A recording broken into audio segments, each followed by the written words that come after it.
Donc ils ont aussi fermé des centrales nucléaires, ils ont mis des éoliennes et des panneaux solaires partout, mais ça ne suffit pas. Et il y a régulièrement des coupures d'électricité en Californie. Voilà. Donc voilà où ça nous mène. Et le coût de l'énergie explose. Et qu'est-ce qu'on constate depuis quelques mois? C'est qu'il y a plusieurs grandes entreprises technologiques qui quittent la Californie pour s'installer au Texas, où là le coût de l'énergie est inférieur. Il y a Tesla qui s'en va, il y a Oracle qui vient de l'annoncer. Il y a plusieurs entreprises au niveau de la France, ou même au niveau de toute l'Europe, parce que plusieurs pays européens veulent s'engager là-dedans. Et c'est encore du potentiel industriel qui va quitter le continent européen pour aller en Asie. Philippe Herrlin, bonjour. Vous êtes économiste, essayiste. Et sitôt l'annonce d'Emmanuel Macron de vouloir faire un référendum pour inscrire dans la Constitution l'objectif de lutter contre le réchauffement climatique, vous avez immédiatement réagi. Pourquoi cet empressement à vouloir alerter les Français des risques que ferait peser sur la vie des Français, sur notre économie, de ce référendum? Alors, ce sujet m'intéresse depuis longtemps, la lutte contre le soi-disant réchauffement climatique. C'est quelque chose de très important parce que si on applique toutes les recommandations pour lutter contre ce réchauffement climatique, ça implique une étatisation complète de l'économie et de nos sociétés. Donc, en tant qu'économiste libéral, défenseur des libertés, c'est quelque chose qui m'horrifie absolument, quoi. Et je déplore aussi que la plupart des personnels politiques partagent ces idées-là, quoi, voilà. Et donc voilà, face à cette étatisation, moi je me suis tout de suite posé la question, mais est-ce que c'est vraiment réel? Est-ce que le réchauffement climatique c'est vraiment quelque chose de réel? Je me suis un peu plus pensé sur l'aspect scientifique en consultant, en lisant des ouvrages, en consultant des sites. Et je me suis rendu compte qu'il n'y avait pas en fait du tout de consensus, comme on nous l'explique, qu'il y a des avis très divergents et que le consensus dont on nous parle, il est surtout médiatique. Il est aussi largement subventionné par l'argent public, parce que si aujourd'hui vous êtes chercheur dans le domaine du climat et que vous ne croyez pas trop au réchauffement, vous n'irez pas loin, ça c'est clair. Voilà. Mais il existe de très nombreux, des centaines, des milliers de scientifiques dans le monde qui ne partagent pas du tout cette phobie devant le réchauffement. Voilà. Donc, avant peut-être ouais. de nous intéresser à ces questions scientifiques et puis aux conséquences économiques de ce référendum et de la constitution, de l'inscription dans la Constitution de ces nouvelles règles, pourquoi politiquement l'annonce d'Emmanuel Macron est une formidable opportunité pour lui de faire un coup politique? Oui, alors il l'annonce en premier le 14 juillet lors de son interview.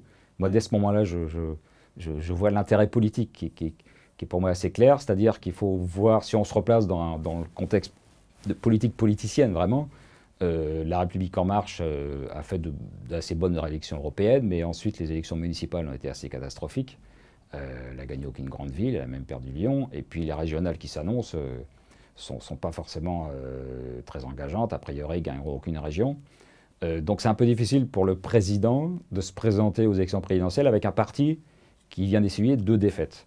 Et le fait de faire un référendum qui pourrait être emporté assez largement sur des questions écologistes, qui lui permettrait de mordre sur cet électorat qui a de plus en plus d'importance, on l'a vu au municipal, ce serait une façon pour lui d'arriver dans les meilleures conditions face à l'échéance présidentielle. Voilà. Donc, parce que vous parliez d'un consensus médiatique tout à l'heure, mais il y a aussi quasiment aujourd'hui oui, un consensus politique sur les questions climatiques. Tout à fait, et c'est tout l'intérêt de ce référendum pour Emmanuel Macron, c'est que ces 2 principaux opposants, Marine Le Pen et Jean-Luc Mélenchon, sont tout à fait d'accord avec ces théories du réchauffement climatique. D'ailleurs, ils en ont beaucoup parlé lors de leur campagne présidentielle. On se rappelle que Mélenchon parlait de la planification écologique et sociale, et Marine Le Pen parlait de la transition énergétique comme de quelque chose qui devait se faire et il fallait investir dedans. Voilà. Donc, après, il y a des différences mais de modalités, mais sur le fait d'accepter ça, oui. Et puis, le parti de droite classique LR, aussi, ils admettent aussi tout à fait ces théories, quoi. Donc, il n'a aucune opposition structurée face à lui, quoi. C'est bien pour ça, c'est-à-dire qu'on entend dire depuis quelques jours maintenant et depuis cette annonce que le Sénat et notamment la majorité républicaine pourraient s'opposer à la tenue de ce référendum. Ils en ont les moyens institutionnels et de pouvoir bloquer. Mais vous partez du principe que ce référendum va se tenir. Je vois mal l'opposition de droite au Sénat s'y opposer, parce que ce serait vraiment jouer le rôle du méchant contre l'écologie, voilà. Et puis ce serait encore une fois aller contre ce qu'ils pensent profondément. Alors, je pense qu'ils discuteront le fait que ce soit inscrit dans la Constitution. Ils diront il y a des lois qui existent déjà, on peut renforcer les lois existantes. Le fait de l'inscrire dans la Constitution, c'est pas notre opinion. Je pense qu'ils pourront aller jusque-là. Mais le fait de s'y opposer frontalement, à mon avis, ils ne le feront pas. Donc le référendum aura lieu d'ici l'élection présidentielle. Concrètement, si on essaie de rentrer et d'envisager les conséquences, notamment économiques, que cette inscription dans la Constitution de ces principes pourrait avoir sur notre économie, quelles sont-elles? Alors, il faut bien comprendre que la lutte contre le réchauffement climatique, elle s'inscrit déjà dans les accords de Paris et qui ont été dans l'essentiel confirmés récemment au niveau européen et confirmés par Emmanuel Macron lui-même quelques jours avant qu'il annonce le référendum et qui se traduit très concrètement par la volonté de diminuer les émissions de CO2 et de gaz à effet de serre de la France de 55% exactement d'ici 2030. 2030, c'est bientôt, c'est dans 10 ans. Ça veut dire que ça va être fait avec les technologies actuelles. Il aurait dit 2050, on aurait pu se dire, bon, peut-être qu'avec la fusion thermonucléaire, avec Caradage, ça marchera, on pourra avoir de l'énergie décarbonée pas chère. Mais non, là, c'est 2030. Donc 2030, avec les technologies actuelles, divisé par 2 les émissions de CO2, c'est impossible économiquement, enfin, sauf justement à une sorte d'effondrement économique. On pourrait presque dire que c'est quasiment un Covid par an pendant 10 ans pour obtenir ce résultat-là. Il faut une décroissance extrêmement forte. Ça veut dire par exemple limiter nettement l'usage de la voiture thermique, donc faire exploser le prix de l'essence, installer des éoliennes partout, donc faire exploser le prix de l'électricité. Donc déjà ça va être catastrophique en termes de pouvoir d'achat. Et puis l'industrie aussi émet beaucoup de CO2. Alors il ne nous en reste pas beaucoup en France, on est à peu près à 10% du PIB. Il va encore falloir sabrer là-dedans. L'agriculture aussi, tout ce qui est rénovation thermique. Alors oui, bien sûr, il vaut mieux que les bâtiments soient isolés, mais enfin, ça veut dire que d'ici 2030, on va dépenser des sommes énormes pour faire l'isolation thermique. Donc ça va encore, c'est des subventions, donc des impôts, donc ça va peser sur le pouvoir d'achat. Donc ça va être une décroissance forcée, catastrophique pour la France, qui n'a vraiment pas besoin de ça. On voit l'état dans lequel on est aujourd'hui, on aurait plutôt besoin de croissance que de se tirer une balle dans le pied, mais c'est ça qui est annoncé par cette lutte contre le réchauffement climatique. Justement, toujours dans une question de cohérence, comment concilier à la fois cet objectif de réduire de moitié nos émissions de CO2 avec la fermeture annoncée, programmée d'un certain nombre de centrales nucléaires? Oui, alors en plus, il se rajoute ça. Il y a certains politiques qui acceptent le réchauffement climatique mais qui disent qu'il faut renforcer le nucléaire, ce qui est assez intelligent parce que le nucléaire ne produit pas de CO2, contrairement à ce que beaucoup de gens pensent, quoi. Mais si en plus, dans cette décroissance des émissions de CO2, on se prive d'une partie du parc nucléaire français, là, ça va être encore plus catastrophique, c'est-à-dire qu'il faudra encore plus d'éoliennes. Mais les éoliennes, c'est de l'énergie intermittente, donc pour les moments où il n'y a plus de vent, il faudra bien construire des centrales, alors au gaz ou autre, ou en importer, mais de toute façon, ça va se produire par des CO2. Mais voilà. Mais donc, le fait, si en plus on tape sur le parc nucléaire, ça va être encore plus tragique pour l'économie et pour le pouvoir d'achat des Français, ça c'est clair. Je crois que c'est Barbara Pompili qui a admis qu'un certain nombre de coupures d'électricité auraient lieu dès cet hiver. Oui, voilà. C'est l'une de ces conséquences et l'incohérence finalement de ce que on va devenir comme un pays du tiers-monde, quoi. Enfin, c'est hallucinant. Mais c'est des politiques qui sont pas propres à la France. La Californie est un peu en avance sur ce terrain-là parce qu'ils ont des leaders démocrates qui sont vraiment à la gauche de ce parti et complètement écolo. Donc ils ont aussi fermé des centrales nucléaires, ils ont mis des éoliennes et des panneaux solaires partout, mais ça ne suffit pas. Et il y a régulièrement des coupures d'électricité en Californie. Voilà. Donc voilà où ça nous mène. Et le coût de l'énergie explose. Et qu'est-ce qu'on constate depuis quelques mois? C'est qu'il y a plusieurs grandes entreprises technologiques qui quittent la Californie pour s'installer au Texas, où là le coût de l'énergie est inférieur. Il y a Tesla qui s'en va, il y a Oracle qui vient de l'annoncer, il y a plusieurs entreprises, parce que c'est plus possible pour elles de travailler et d'avoir des coûts énergétiques compatibles avec leur business. Donc ils quittent la Californie. Donc ça conduit à un appauvrissement. Donc c'est aussi ce qui va se passer au niveau de la France ou même au niveau de toute l'Europe parce que plusieurs pays européens veulent s'engager là-dedans. Et c'est encore du potentiel industriel qui va quitter le continent européen pour aller en Asie ou en Turquie ou dans d'autres pays. Et ça, c'est catastrophique pour l'emploi et pour la croissance, quoi.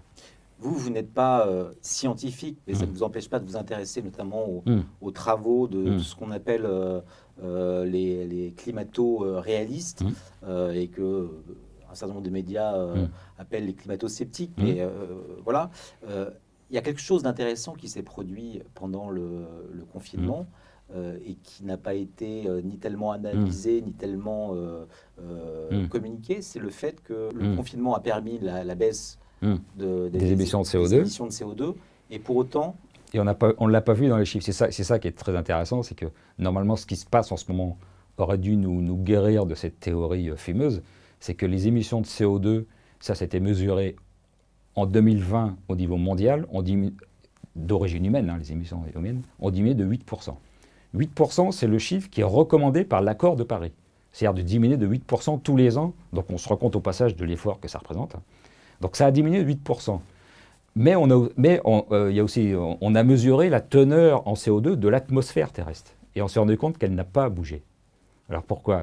Évidemment, parce que le CO2, il n'est pas là depuis que l'homme est sur Terre et qu'il consomme des énergies fossiles. Le CO2, il y en a toujours eu. Il y a un cycle naturel du CO2, il y a les végétaux, qu'on absorbe, puis qu'on émette aussi à l'automne, quand les feuilles tombent par terre et qu'ils pourrissent, ils en émettent. Il y a les océans. Bon, voilà, il y a un cycle naturel du CO2. Et dans tout ce cycle-là, la part de la civilisation humaine fossile, ça représente 1%. C'est un chiffre qui vient de Wikipédia, qui est un site plutôt pro-réchauffiste d'ailleurs, mais voilà. Donc ça veut dire que l'influence humaine sur la quantité de CO2 dans l'atmosphère, elle est complètement minime. Donc déjà, rien que ça devrait invalider la théorie du réchauffement, bon voilà.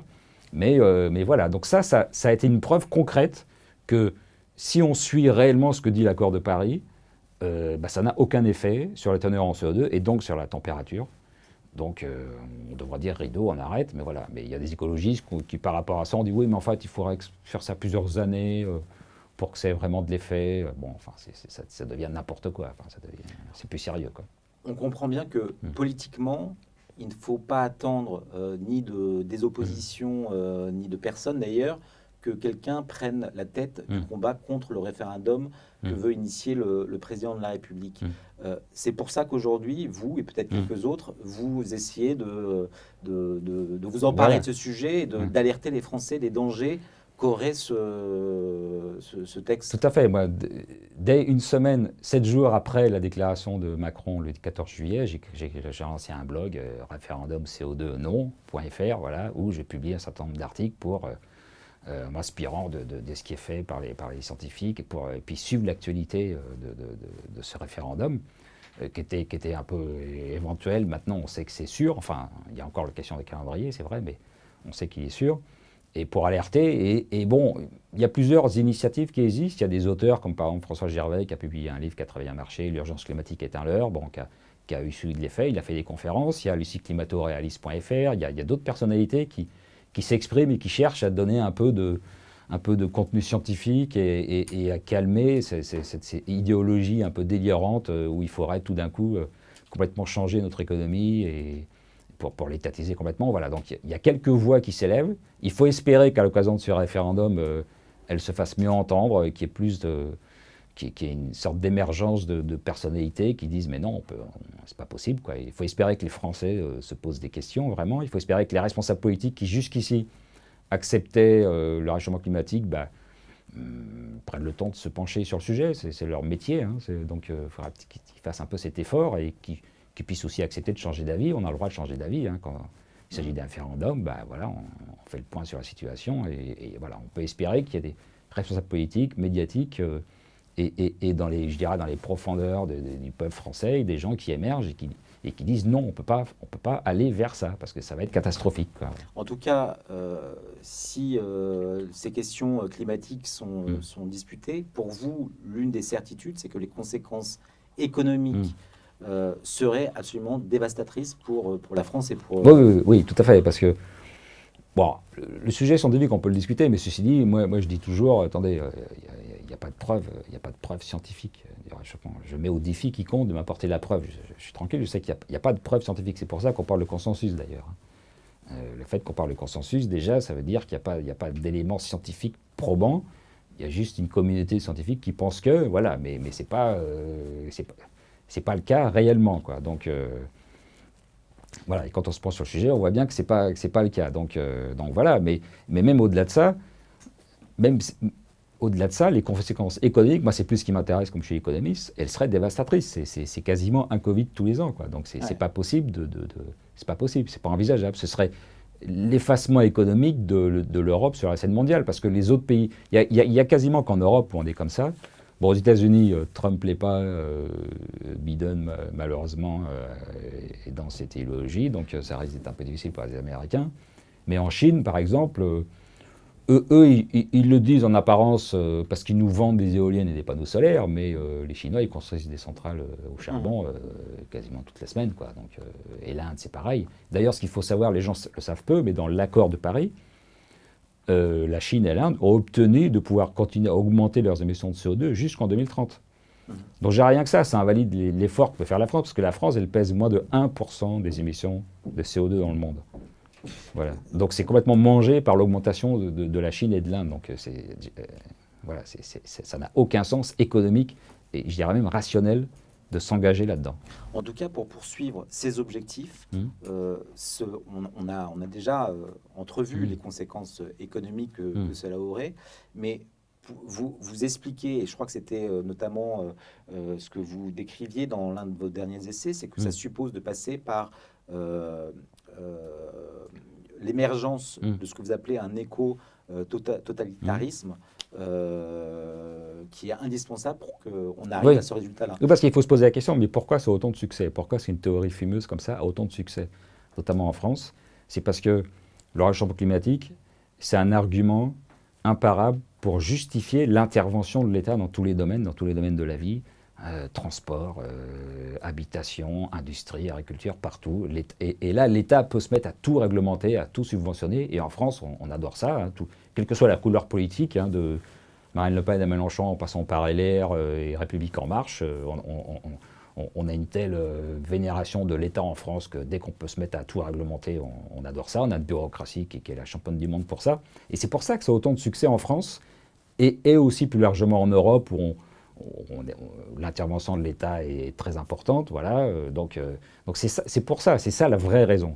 La vraie raison, c'est que ça donne un pouvoir immense à ceux qui nous dirigent de régenter nos vies dans tous les domaines de notre vie quotidienne. C'est-à-dire, et c'est pour ça que si c'est réellement inscrit, si le référendum se fait et que le oui l'emporte, malheureusement, à ce moment-là, toutes les organisations gauchistes écolos pourront s'appuyer là-dessus pour attaquer tout ce qui pourrait remettre en cause, par exemple, on pourra plus faire de prospections pétrolières en France ou sur les territoires français. On sait qu'il y en a en face de la Guyane, il y a d'autres endroits. Bon, voilà, ce sera interdit. Enfin, et il faudra augmenter le prix de l'essence, il faudra quasiment interdire la vente de véhicules thermiques, voilà, donc avec les conséquences que ça en a pour l'emploi d'ailleurs. Voilà, enfin, une fois que ce sera inscrit dans la loi, les gouvernements et les associations pourront s'appuyer dessus pour que ça devienne quelque chose de très militant, quoi, et ça entravera toute possibilité de développement économique. Et pour inverser ça, comme c'est dans la Constitution, il faudra faire un autre référendum. Enfin, c'est très compliqué. Alors qu'une loi, bon, ce que fait une majorité, une autre majorité peut le défaire. Bon, c'est un jeu normal de la démocratie. Mais là, si c'est inscrit dans la Constitution, ça va être très compliqué de s'en dépêtrer. On va le payer pendant plusieurs années. Donc il faut vraiment s'alerter. Il ne faut pas que les Français se désintéressent de ça et que ce référendum passe avec un fort taux d'abstention, comme ça a été le cas, par exemple, pour la réforme du quinquennat. Bon, le passage du septennat au quinquennat, en fait, les Français ne sont pas trop intéressés au sujet. Il est passé. Maintenant, on se rend compte que ce n'était pas une bonne idée, quoi. Maintenant, le rôle du président et du Premier ministre marche un peu sur les pieds. Ce n'était pas une bonne chose à faire par rapport à la Constitution de la Ve République. Bon. Et là, il risque de se passer la même chose. C'est-à-dire que les gens, pourcentage d'intéressés, ça risque de passer avec un oui assez largement, puis une participation faible. Mais après, quand on paiera les conséquences, il sera un peu tard pour pleurer, quoi. Donc il faut vraiment que les gens, les électeurs, prennent le temps de s'intéresser au sujet, de se documenter, de faire fonctionner leur esprit critique. Alors c'est difficile parce que les médias nous balancent du réchauffement climatique quasiment à un sujet d'actualité sur deux. On nous sort toujours ça. Mais bon, voilà, il faut faire un travail d'esprit critique. Et il faut que les Français considèrent que c'est leur vie quotidienne qui va être impactée directement si le oui l'emporte. Donc il est urgent de s'y intéresser. Merci Philippe Erlin. Si vous voulez vous intéresser, aller plus loin dans le travail et les réflexions que Philippe Erlin mène, vous pouvez lire son dernier ouvrage, La Renaissance de l'Occident, et puis sinon le suivre sur Twitter, Philippe Erlin. Voilà. Ouais. Un grand merci. Merci.